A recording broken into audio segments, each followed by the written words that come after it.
what we're going to do in the next 45 minutes or so is you're going to hear the winning case presentation from the 23 student teams who competed last night in the Diamond Dollars case competition. And what I thought I would do before I have the team introduce themselves is simply give you a little bit of context, 1 minute or so on what the case was about. Each year I try to make the cases different. I try to make them topical of things that are being talked about in the baseball analytics media. And so this year what I chose was a case that was focusing on figuring out the optimal launch angle for selected hitters. Every hitter has an average exit velocity, and for hitters with an exit velocity, there is an optimal angle at which they want the batted ball to leave the bat at to maximize their offensive performance. So what I did was I gave the 23 student teams, everyone had the same case. I gave them 6 hitters to choose from. They needed to choose 3 of those 6 hitters. And by the way, all of those 6 hitters had the exact same exit velocity of 88.5 miles per hour. And then they had the chance to pick one wild card entry who was just an additional player, anybody they wanted to also calculate what they thought the optimal launch angle for that player would be. And they got a chance to present the results to a group of judges. We got in the judges' room afterwards and debated among the 23 teams. And the young men from Washington University in St. Louis were the winners. And so here they are. And I'm going to ask Bailey to come up and introduce himself, and then the rest of the team will introduce themselves. And at the end of it, just like we did yesterday with the judges, this time you'll get to ask questions if you have any. Thanks. Thank you, Mr. Gennaro. So like he said, we're from the Washington University in St. Louis. My name is Bailey Winston. I'm a sophomore majoring in mathematics and marketing with a minor in computer science. My name is Rohan Gupta. I'm a junior majoring in mathematics and economics and strategy with a minor in computer science. Hi, I'm Tyler Brandt, junior as well, majoring in mathematics with minors in economics and Spanish. Hey everyone, my name is Berg. I'm a junior as well, and I'm majoring in computer science. Hey everyone, I'm Jarod Bacon. I'm a freshman majoring in economics and political science. And today we're going to be talking about optimizing hitter launch angle. And so that starts here with looking how to optimize offensive production and looking at the specific batted ball data. And so using this StatCast batted ball data, more specifically exit velocity, launch angle, and spray angle, we're able to create a model that predicts the probability of a single, a double, a triple, a home run, and an out based on these parameters. And then from this, we're able to project a player's batting average, on-base percentage, and slugging percentage as the more traditional metrics to look at. But when we're trying to optimize a player's performance, we decided to look at WOBA because we believe that the run values it provides was the best way to measure overall offensive performance. And when we're optimizing offensive performance, we're finding the optimal launch angle where WOBA is maximized. And as for the players, as Mr. Gennaro talked about, we were given a list of 6 and had to choose 3. So we chose Rougned Odor because he's coming off a historically bad offensive season despite hitting 30 home runs. We chose Salvador Perez because he's coming off a career high in home runs and he had the highest average launch angle among the group. Then we chose Mookie Betts, who witnessed a dip in production from 2016 to 2017, while also seeing his infield fly ball rate spike. And then for our wild card, we chose Christian Yelich. We chose Yelich because he was traded from the Marlins to the Brewers in the offseason, moving from a pitcher's park to a hitter's park. And he's in the 95th percentile in terms of average exit velocity, but he's in the bottom 7% in terms of average launch angle with an average launch angle of 6 degrees. And when we were building this model, we ran into a few challenges. The first is that there's retroactively fitted data in StatCast. There's a small subset of batted balls that StatCast isn't able to track directly, and they're retroactively assigned an exit velocity and a launch angle based on the result of the play. And so what we decided to do was to remove all of these balls that were not directly tracked by StatCast from our data set. Next, when we're looking at mean launch angle, we have to understand that a player doesn't hit the ball the same way every single time. And so what we did is we looked at the launch angle distribution on batted balls and found that it was a normal curve slightly skewed left. And then to make sure that this distribution held up for all players, we took a look at about 50 individualized distributions to make sure that this curve held up, and we found that it did. And lastly, launch angle and exit velocity are related, and we wanted to look at exactly how they were related. And so what we did is we mapped launch angle to exit velocity, creating a function that predicted exit velocity as a function of launch angle. So now I'm going to hand it over to Tyler, who's going to talk about the specifics of our model.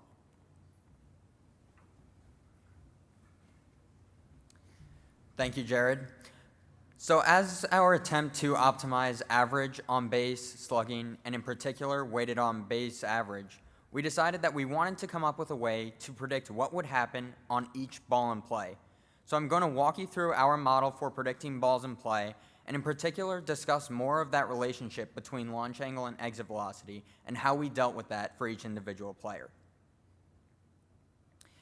So what we really wanted to do was figure out for each batted ball, how likely is that ball to become a single, double, triple, or home run. So what we did was we ran a multinomial logistic regression in order to get estimates for each of the 4 discrete outcomes on every ball in play.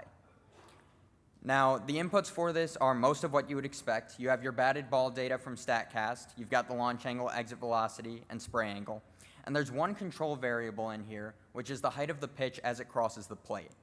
Now, we tested some other controls, such as pitch type, spin rate, velocity, pitcher-batter handedness. The only one that came up as significant and having an effect on the outcome of the balls in play was the height of the pitch as it crosses the plate.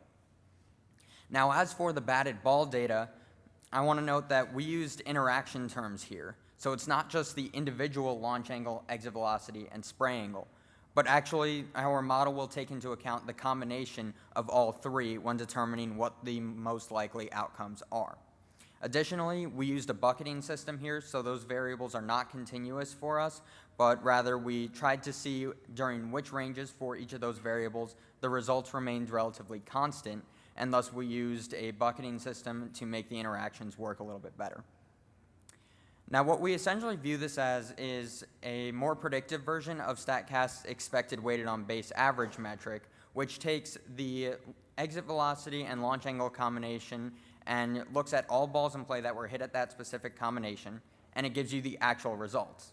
So what our model does is, instead of looking at the actual results of what happened at those combinations, is it will try to figure out the coefficients and the specific effect that each of these variables has on singles, doubles, triples, and home runs. Now, I also want to stress that our model works for one particular ball in play. You feed in the launch angle, exit velocity, spray angle, and the height of the pitch as it crossed the plate for one ball in play and come up with the likelihood that that ball ended up being a single, double, triple, or home run. So to get a full season's worth of data, what we do is we take the entire launch angle distribution, the entire exit velocity distribution, and the spray angle distribution, and feed it all through the model at the same time, and thus we can project a full season's worth of singles, doubles, triples, and home runs for each individual player. Now, the only part of this that isn't really clear how we made it a function of launch angle is the exit velocity portion. So we know that there is a relationship between these 2 variables, but what we found was that that relationship is actually individualized for each player that we ran through our model. So if you look on the graphs that are on the screen right now, those are scatter plots looking at the launch angle versus exit velocity for both Mookie Betts and Salvador Perez in 2017 batted balls in play. And what you see is, if you go to around where 30 degrees is, on Betts you'll see that he has a steep drop-off right around that point. Last year he stopped hitting balls above 95 miles per hour once he got above 30 degrees in launch angle. For Perez, the diminishing returns aren't nearly as steep. He still has quite a few balls hit above that 100 mile per hour mark after he gets past 30 degrees of launch angle. So we needed to make sure that the function that we had that mapped launch angle to exit velocity was taking into account the distinctions between each individual player. So what we did here was we essentially created a second bucketing system for launch angle that works for each player, and we figured out the points at which a player's exit velocity distribution essentially remains constant. To be more specific about that, if you take the area between any two vertical lines on those graphs and essentially allow the player's launch angle to deviate between those two lines, so still within that range, we would expect the percentage of balls that he hits at a given exit velocity to remain relatively constant. And what this ends up doing for our model is that now that we have exit velocity as a function of launch angle, when we optimize player performance with respect to launch angle, that ends up really being a function of where the player happens to have his highest exit velocities and what ranges he is able to sustain those high exit velocities at. So when we talk about the results, you'll see that this distinction in where a player's exit velocities lie will have a pretty big impact on the optimal launch angle. Finally, we did a couple of things to test the validity of the model. And the first thing we did here was we ran some binomial logistic regressions as well. So that's literally just a similar process, but looking at, for example, did he hit a home run or did he not hit a home run on that ball in play? And that's just helping us determine the inputs to the model because it's a little bit easier to analyze and interpret the coefficients and descriptive statistics there. And then more importantly was we subsetted the data into train and test data. We took a random 25% of the total data subset and set that data off for later. It ended up being around 27,000 balls in play. And we created the model based on the other 75%. So then we took the model that we had and wanted to see if it ended up being a good predictor of our smaller subset, that 25% that we set off for later. And of those 27,000 balls in play, you can see the singles, doubles, home runs, and outs totals were within 2% of the actual numbers there. Now, I ran into one of the judges from our competition this morning again, and he mentioned that we could have actually done an even further study on this, looking at what happened on each specific ball, looking at was it just the total numbers matched up, or did it match up for each specific ball in play? So earlier this afternoon, this isn't part of what we presented last night, but earlier this afternoon I actually went back and looked at it, and for the home run totals, of those 1,329 actual home runs in there, 1,327 of them came in the subset of data where we predicted the highest home run likelihood. So we sorted the data by highest home run likelihood, and in the upper tercile of that, all but 2 of the home runs came in that subset. And home runs ended up being the easiest to predict. If you look at triples, doubles, singles, those numbers dropped to 93% in that upper tercile, and again, we sorted based on the appropriate type of hit for each one. Doubles was 90%, singles ended up going down to 77%, but if you look at the bottom tercile for singles, only 135 of those, of the 5,641 in our data set, ended up being in that lower tercile. So once we had seen these results, we were comfortable with our model's ability to predict future results based on the batted ball data, and we were comfortable using this model to essentially figure out how to project a player's expected weighted on base average, slugging, on base, and average.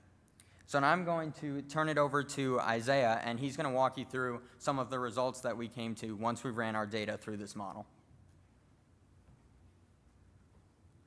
Thanks, Tyler. So once we created our model and tested it, we took the actual batted ball data for all 4 of the players that we selected, and we ran it through our model.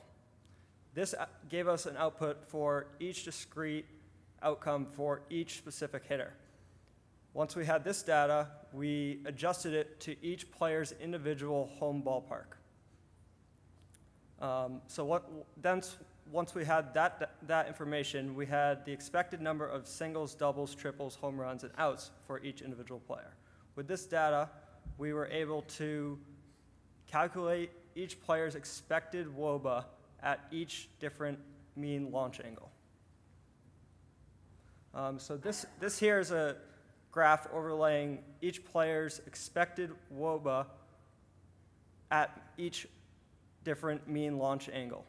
So from this graph, it becomes apparent that each player's peak expected WOBA comes at a different optimal mean launch angle. So for example, if you take a look at the green line, which represents Mookie Betts, and the red line, which represents Salvador Perez, it becomes very clear that there is about a 5-degree difference between their highest expected WOBAs and their optimal mean launch angle. So this table here is displaying each player's expected WOBA and their optimal mean launch angle that we found based on that expected WOBA. And so you may notice here that each player has a different optimal mean launch angle. You may ask why. So we think it's because each player has a different exit velocity distribution. And so what that means is certain players when they hit balls at higher launch angles, they're hitting that with a greater exit velocity relative to other players.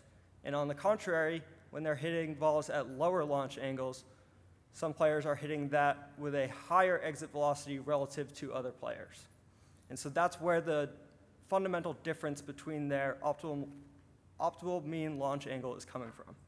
So, for example, Salvador Perez, who has the highest optimal mean launch angle here, what that means is for him, at balls that he hits at a higher launch angle, he's hitting that with a greater exit velocity relative to these other players. And that's why he has a higher optimal mean launch angle. And Mookie Betts, he's hitting balls that he hits at a lower launch angle, he's hitting with a higher relative exit velocity than the other players. And if you recall the scatter plot of Mookie Betts that Tyler displayed earlier, we saw a sharp decline in Mookie Betts' exit velocities on balls that he hit above 30 degrees. So this is another factor that contributes to him having a lower optimal mean launch angle. So now I'm going to pass it off to Bailey to talk about more of our results. Thank you, Isaiah. So now we're going to look at more of the differences between the projections we have for the different statistics that Jarod mentioned earlier. So this is an example of a graph. This one is Christian Yelich's graph. Oh, wait, oh, sorry, wrong way. This is Christian Yelich's graph, where each line represents one of his different metrics. So one thing that's evident from this graph is the different metrics peak at different points on the graph. So the straight line in the middle represents his peak for WOBA. That's at 13 degrees. However, as you can tell, slugging peaks to the right of that point, and batting average and on-base percentage peak to the left. The reason for that is when you're maximizing for power production, you're going to be hitting the ball at a higher launch angle. And when you're maximizing for getting on base, you're going to be hitting at a lower mean launch angle. However, weighted on base average takes into account all areas of offensive production. Therefore, the peak is somewhere in the middle, in between the peaks of on-base percentage and average and slugging percentage. So now looking at this data in table form, there are a few things I'd like to point out.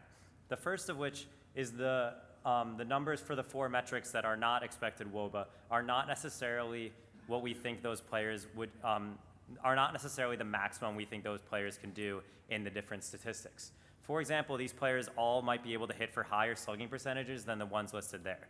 However, at their optimal mean launch angle based on their optimal expected WOBA, we believe that those are the statistics that they would do.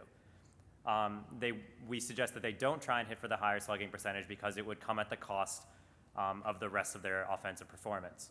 So looking at some of the specific examples, we actually suggest that Rougned Odor hits less than the 30 home runs that he hit last year. The reasoning for that is because even though Odor did hit 30 home runs last year, it came at the cost of his overall offensive production, as he really did not perform well in the rest of his game. So in order to maximize his overall offensive production, we suggest that he hit at a lower mean launch angle and therefore focus on other parts of his game that aren't necessarily hitting home runs every time he comes up to the plate. Another thing that I'd like to point out is that even though Salvador Perez and Mookie Betts are on opposite ends of the spectrum in terms of optimal mean launch angle, you can see that their projected power production is not that different. This goes back to what Tyler and Isaiah were saying before with the difference in exit velocity distributions. Mookie Betts hits for very high exit velocities at lower launch angles, while Salvador Perez hits for higher exit velocities at higher launch angles. Therefore, we are suggesting that they go closer to where they perform best in terms of exit velocity, and that explains why we have them at different optimal mean launch angles. So now we're going to look at how we believe that our expected production would compare to their production last season. So as you can see here, we believe that Christian Yelich has the most room for change in terms of his mean launch angle last season compared to his optimal mean launch angle, with a 7-degree increase from 6 degrees to 13 degrees. This also comes with a very large increase in expected WOBA from 348 to 391, almost a 50-point increase in WOBA, bringing him up to one of the best players in baseball. If you look at some of the other players, you can see that we believe that if all of these players shift to their optimal mean launch angle, that they will hit for much higher weighted on base averages than they did last year. This shows that if players try to make the adjustment towards the optimal mean launch angle that we suggest, that we expect that they would have better overall offensive performance. Now I'm going to pass it over to Rohan to finish up the discussion of our study. Thank you, Bailey. So one of the biggest concerns when it comes to changing your mean launch angle is that doing so, specifically as it relates to increasing your mean launch angle, will result in higher strikeout rates. However, we found this to not necessarily be the case. We ran a regression on all players with at least 300 balls in play and at least 3-degree increase in launch angle between 2016 and 2017, and found that there was no correlation between increasing your launch angle and increasing your strikeout rate. There was a p-value of about 0.7. Still, as has been mentioned a lot throughout this conference, it's important to be able to communicate your results to the player. If there's no actionable plan to put in place to optimize your mean launch angle for the player, this could result in adverse effects, such as uppercutting your swing or overcompensating when leveling your swing. This, in turn, could lead to those lower contact rates. Still, if done right, this analysis could be very helpful to teams. For example, you could identify players for launch angle improvement.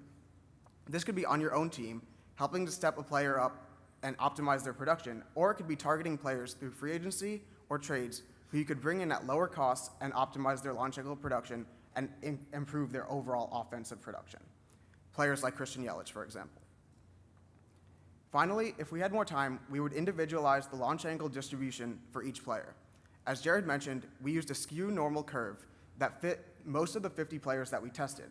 However, if we had more time, we would specify these curves for each player, which would specify the expected WOBAs for each of these players.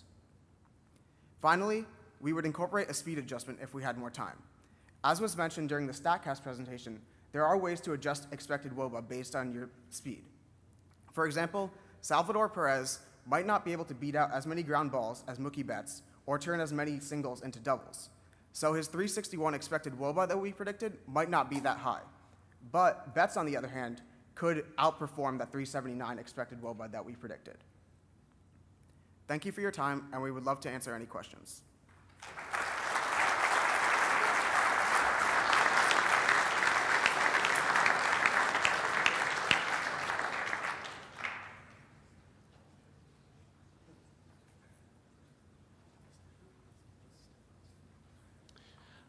Thanks a lot, guys. That was really interesting. For the plot of expected WOBA to launch angle, some of the players had flatter curves or sharper curves. I think it was plot 10 in the, yeah, this one. So since Odor has more of a flat curve, is that more desirable in the sense that he's got a larger margin of error, effectively? He doesn't necessarily need to hit one specific launch angle in order to maximize his production. Yeah, so basically a flatter curve would just tell you that his distribution of launch angle to exit velocity is more distributed uniformly across those launch angles, whereas, say, a more spiked curve would say that you really need to hit it in a more shallow range in order to increase your exit velocity. Thanks.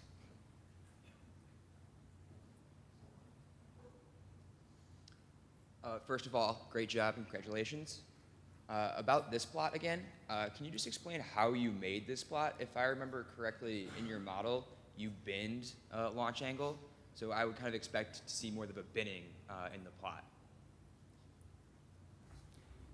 Yes, so you're right in that when we made the model, we used the launch angle bins to project, if it's hit within a certain range, how does that project the likelihood of a single, double, triple, or homer on that specific batted ball.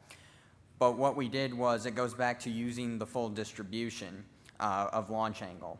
So when we're looking at the mean launch angle, and then we can figure out, okay, we expect a certain percentage of his balls to be hit in each of those bins, well, that's going to change continuously as we move the mean. Similar to the launch angle to exit velocity conversion. Well, the percentage of balls that he hits at a certain exit velocity is expected to change somewhat continuously as he increases his launch angle and goes from one bucket to another. That's going to, we ended up doing something discrete there, but those variables are going to create less of a bucketing system where you see in this graph. In particular, that launch angle distribution, the fact that we're looking at not just balls within a specific range, but the percentage of balls that would end up in that range. And the percentage of balls that ends up in that launch angle range, and thus going from there to exit velocity and having the spray angle, that portion of it is continuous. Did that answer your question? I think so. Me? I'm looking for some clarification, if possible, on the issue of striking out and launch angle. I went to another presentation last night, excuse me, where they were reporting a low correlation between launch angle and strikeout rates. And I think intuitively that the more you raise the launch angle, the more you're going to strike out. And I don't know if you could shed some light on that, but that's what I'm asking.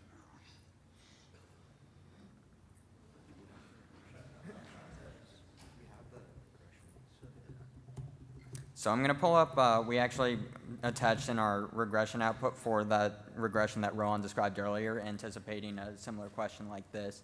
And we'll admit that we expected to see a similar effect where if you're altering your swing to some degree, well, the contact rate is probably going to go down.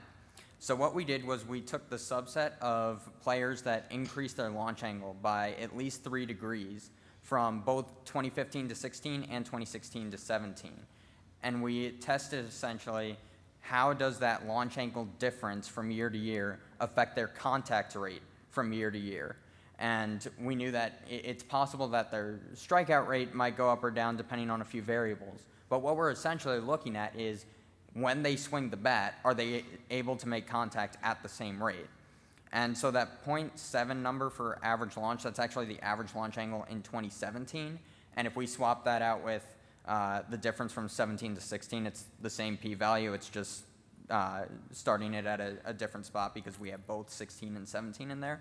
So we'll admit that we weren't necessarily expecting this result, but we did the regression on the 15-16 launch angle changers, on the 16-17 changers, and the whole data set combining the two. And we kept coming up with roughly this 0.7 number for p-value for the difference in launch angle from one year to the next. Again, only looking at the players that underwent that change of going from one launch angle to something 3 or more degrees higher.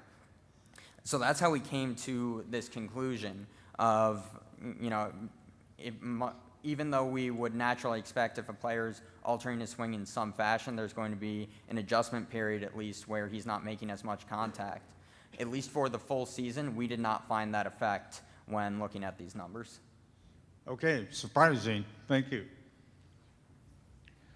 Maybe you got into this, but I have 2 questions. The first, did you look at the impact of the type of pitch, the velocity of the pitch, and how that would vary on a batter's launch angle? That's my first question. So when the case was given to us, we were asked to look at certain variables to see if they had an effect on the outcome of a play, and some of those were handedness, pitch velocity, pitch speed, or spin rate. And we found that when we put those variables in our regression model, that the only one of the control variables that was found to be significant in the model was plate height. So the conclusion that I guess we can kind of draw from that is once the ball leaves the bat, I guess like the spin rate or the velocity of the pitch don't have as much of an effect of what happens to the ball, where the ball lands as in relation to the batter's impact on the ball. And my second question, wouldn't it be important to know the situation of the launch angle? Because a hitter may, whether consciously or not consciously, vary the angle depending upon where that hitter may want to place the ball and whatnot. And that is, did that ever come into mind?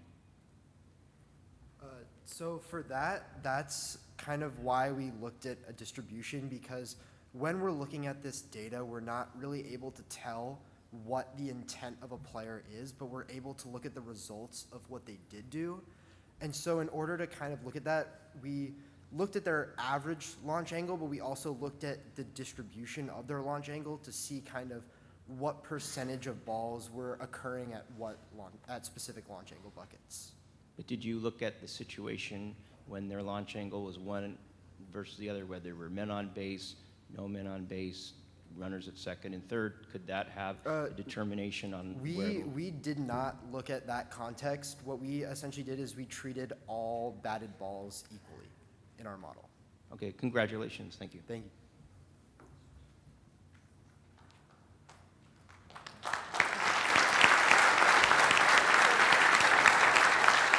Thank you for your time.